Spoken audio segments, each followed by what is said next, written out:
In this video, we'll discuss the Jet Lag Advisor on your compatible Garmin smartwatch. The Jet Lag Advisor is a feature supported by select Garmin watches to provide guidance for reducing jet lag.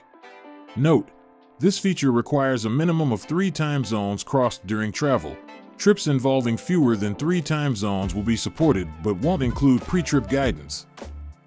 To use the Jet Lag Advisor, you will need to add destination details for your trip in the Garmin Connect app. On your Garmin Connect app, access the menu by pressing More.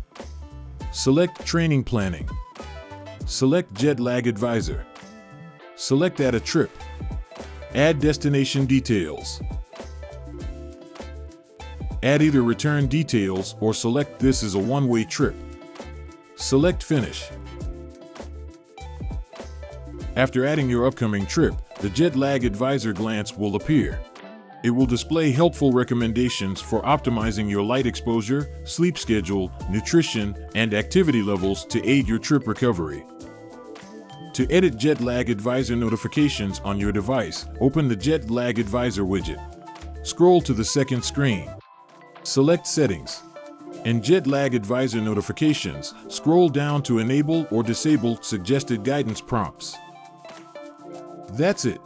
You now have guidance on how to acclimate to your destination's time zone and mitigate jet lag symptoms. Thank you for watching.